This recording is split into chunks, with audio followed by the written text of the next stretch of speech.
Hello दोस्तों, स्वागत है आपके अपने YouTube channel study with Kuldeep में। और आज हम डिस्कस करेंगे विश्व राजनीति वाली बुक का पहला चैप्टर। तो देखते हैं हम इसमें क्या क्या टॉपिक्स पढ़ने हैं हमें। जैसे कि आपको पता है, चैप्टर 1 है हमारा, दो ध्रुवीयता का अंत, और पार्ट 1 है। ठीक है। इससे पहले मैं आपको कुछ जानकारी देना चाहता हूँ। जैसे कि पहले जो हमारा कुछ टाइम पहले का सिलेबस होता था, उसमें एक चैप्टर और होता था इससे पहले, शीत युद्ध का दौर। ठीक है। तो अब आप में से कुछ लोग हैं, सर जी पहला चैप्टर तो अब वो बंद हो गया है, बिल्कुल क्या बता रहे हो आप, आपको पता नहीं है क्या? भाई मुझे सब पता है, लेकिन क्या है ना, पहला चैप्टर हमारा एक तरह से फाउंडेशन था सेकंड चैप्टर के लिए। अगर हम पहला चैप्टर नहीं पढ़ते हैं तो बहुत सारी चीजें ऐसी हैं जो सेकंड चैप्टर में पहले चैप्टर से रिलेट करती हैं। अगर हम पहला चैप्टर नहीं पढ़ेंगे तो सेकंड चैप्टर में फिर जब नए नए वर्ड्स सुनोगे, नई नई चीजें सुनोगे, तो फिर माथा पकड़ के बैठ जाओ, फिर कहोगे सर जी ये तो मुझे पता ही नहीं है। लेकिन भाई, इसीलिए मैंने कुछ कीवर्ड्स हो गए, कुछ थोड़ी बहुत जानकारी इन फर्स्ट, जो अपना फर्स्ट चैप्टर है उसमें रखी है। ठीक है भाई। तो हम देखते हैं आगे क्या क्या हमें डिस्कस करना है। तो हमारा पहला टॉपिक है शीत युद्ध। शीत युद्ध में अगर हम देखें तो इसमें बताया गया है कि, एक मिनट रुको, मैं पेन सिलेक्ट कर लूँ।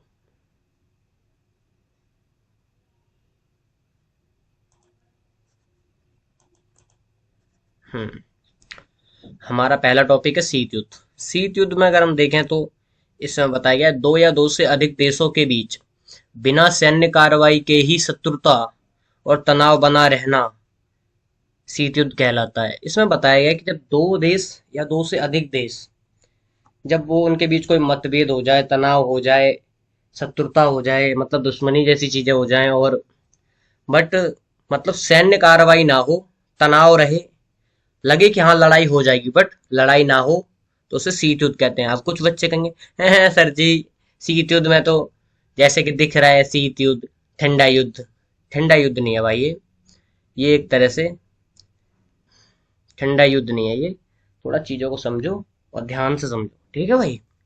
शीत युद्ध का मतलब है दो या दो से अधिक देशों के बीच बिना सैन्य कार्रवाई के ही शत्रुता हो जाए, शत्रुता रहे, और तनाव भी बना रहे, लगे कि लड़ाई हो जाएगी बट लड़ाई ना हो। ठीक है।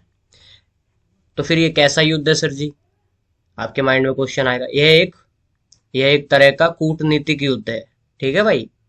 शीत युद्ध में हमने पहली चीज क्लियर कर ली, दो या दो से अधिक देशों के बीच बिना सैन्य कार्रवाई के तनाव बना रहे, लगे कि हाँ सिचुएशन है कि लड़ाई हो जाएगी बट रियलिटी में लड़ाई नहीं होती है। ये किस तरह का युद्ध है भाई?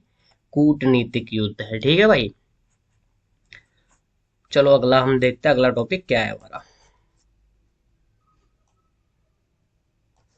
शीत युद्ध का समय काल।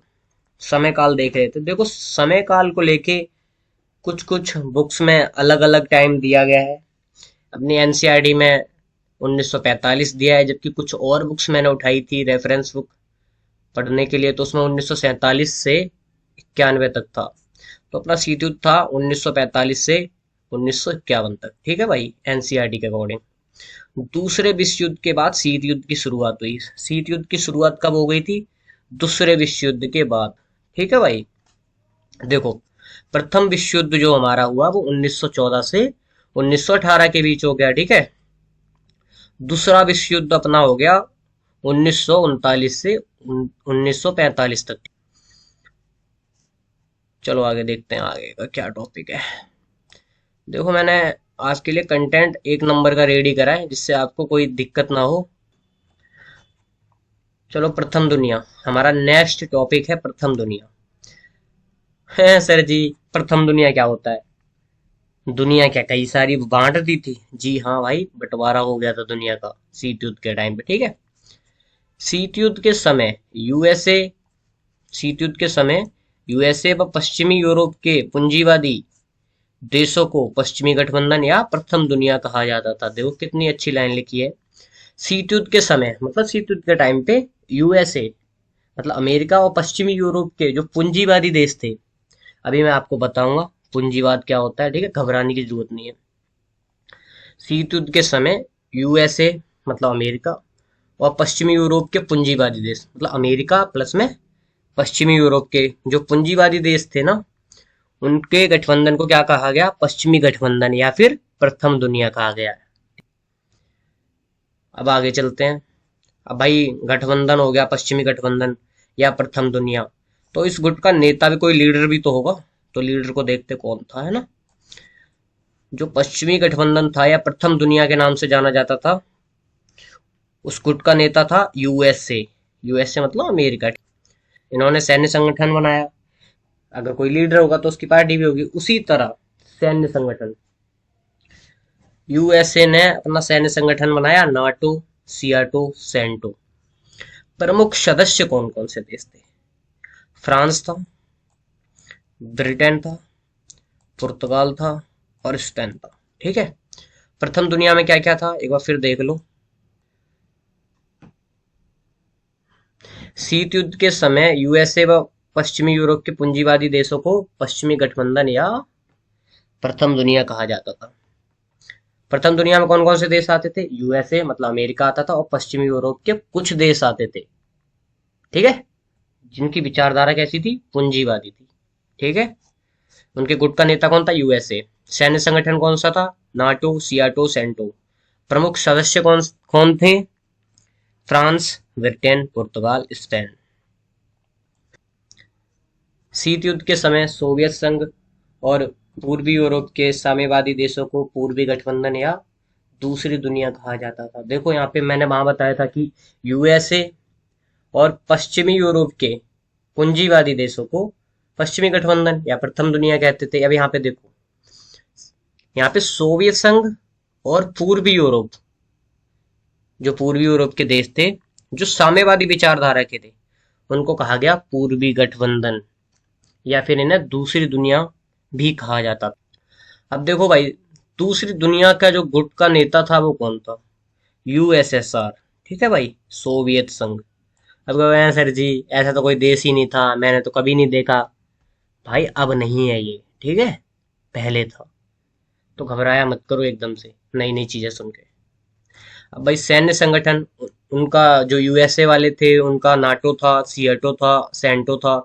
इन्होंने भी भाई अपना सैन्य संगठन बना लिया। इनका सैन्य संगठन कौन सा था? Warsaw Pact. प्रमुख सदस्य कौन कौन से थे? प्रमुख सदस्य देश कौन कौन से थे? ठीक है, हंगरी, पोलैंड, पूर्वी जर्मनी और रोमानिया। क्लियर हो गया। अब चलते हैं आगे। अब देखते हैं नेक्स्ट टॉपिक, शीत युद्ध विचारधाराओं की लड़ाई। क्या लगता है, शीत युद्ध विचारधाराओं की लड़ाई है? तो देखते हैं। दुनिया में अपनी विचारधारा को सर्वश्रेष्ठ करने की दावेदारी, किस किस की दावेदारी थी? इधर से पूर्वी गुट से हमारे सोवियत संघ के नेता, सोवियत संघ के जो लीडर थे वो। उधर से पश्चिमी गुट से अमेरिका, अमेरिका की विचारधारा पूंजीवादी थी, उसको आगे बढ़ा रहे थे वो। सोवियत संघ वाले समाजवाद को आगे बढ़ा रहे थे। तो इन दोनों में एक तरह से वॉर सा चल रहा था कि हमारी विचारधारा सबसे सर्वश्रेष्ठ है। ठीक है। देखो आगे भी यही लिखा है। अमेरिका का मानना था कि पूंजीवादी व्यवस्था दुनिया में सबसे बेहतर है। अमेरिका मानता था कि पूंजीवादी व्यवस्था सबसे बेहतर है। सोवियत संघ के लोग मानते थे कि समाजवादी व्यवस्था है वो सबसे बेहतर है, दुनिया में सर्वश्रेष्ठ है। अब चलते हैं अगले टॉपिक की तरफ।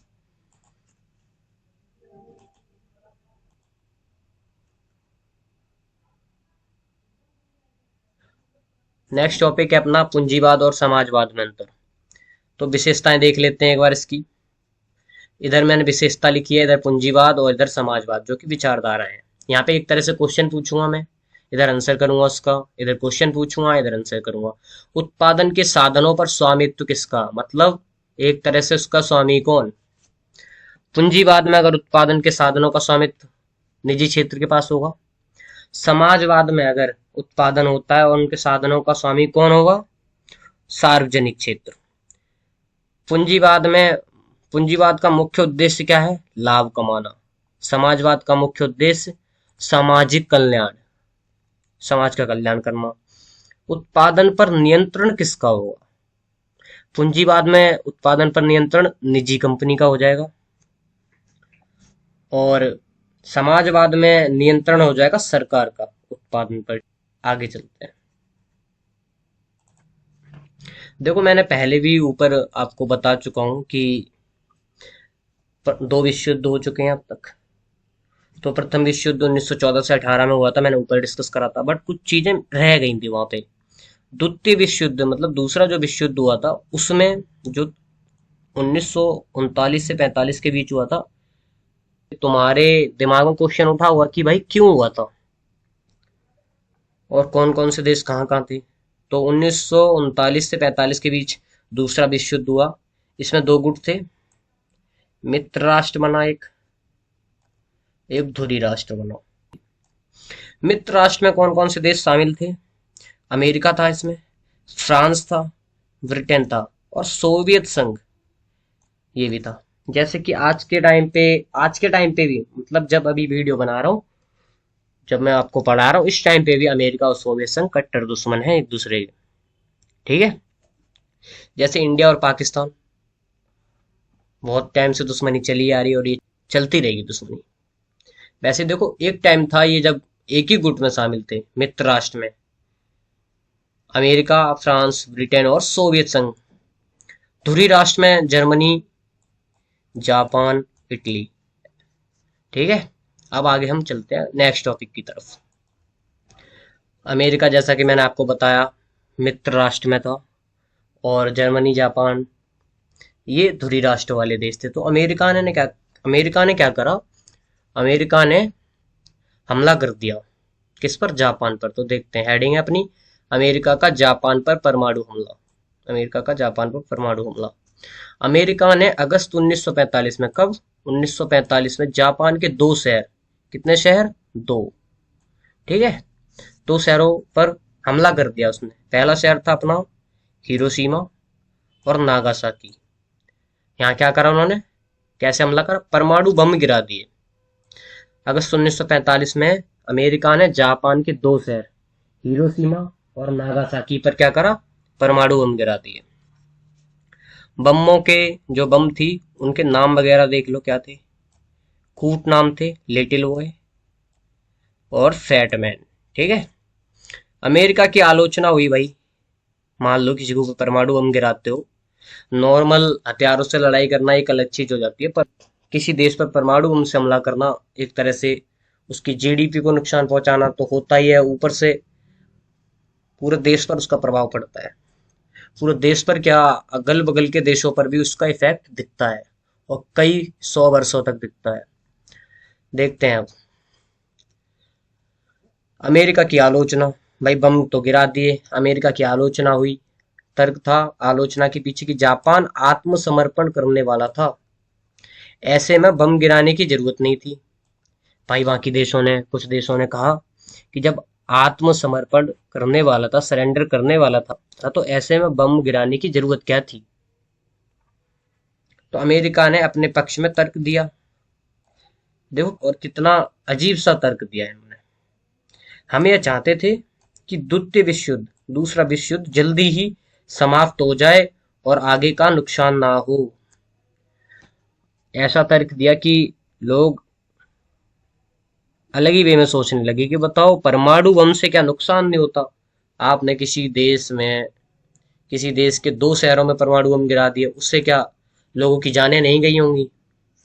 और अमेरिका ने तर्क दिया कि हम दूसरा विश्व युद्ध जल्दी खत्म करना चाहते थे, जिससे आगे का नुकसान ना हो।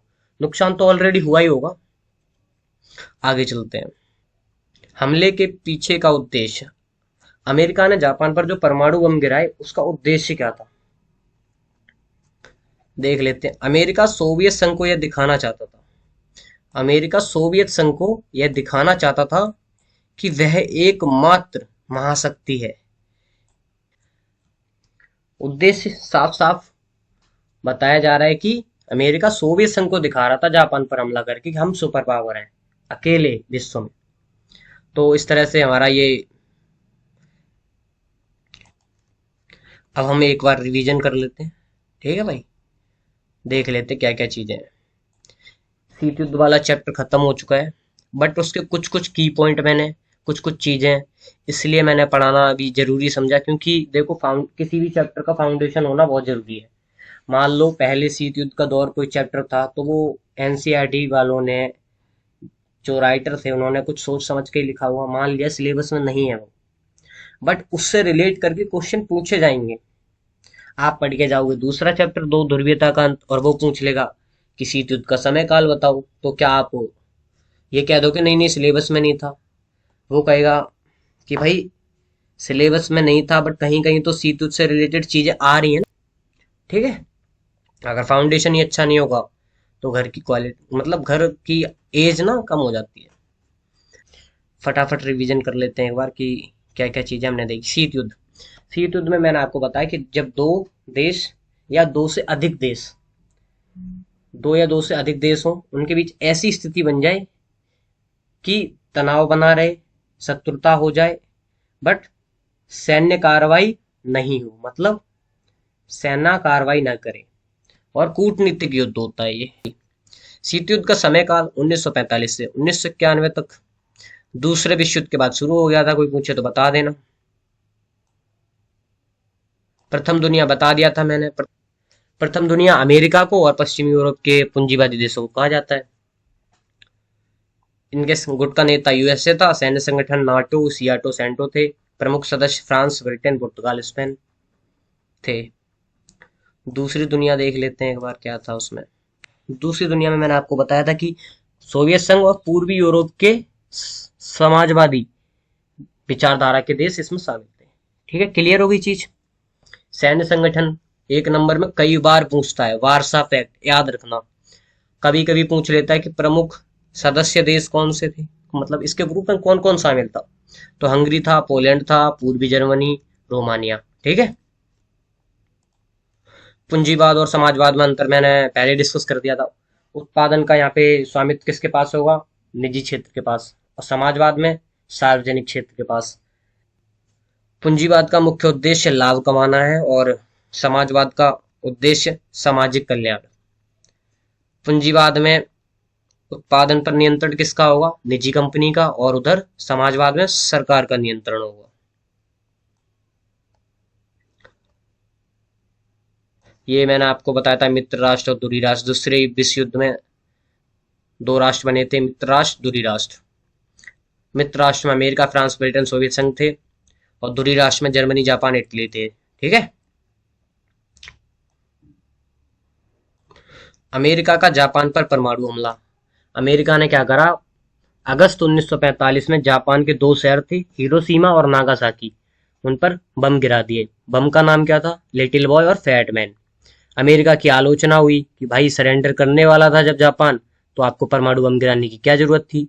तो उन्होंने अपने पक्ष में कहा कि हम चाहते थे कि दूसरा जो विश्व युद्ध है वो जल्दी समाप्त हो जाए और आगे का नुकसान ना हो। परमाणु बम गिरा के पहले नुकसान कर दिया, अब वो अपनी तरफ से तर्क दे रहे हैं कि ज्यादा नुकसान ना हो, इसलिए हमने जल्दी से खत्म कर दिया दूसरा विश्व युद्ध। हमले के पीछे का उद्देश्य रियलिटी में क्या था? अमेरिका सोवियत संघ को यह दिखाना चाहता था कि दुनिया में एकमात्र महाशक्ति अमेरिका ही है, हम ही है मतलब।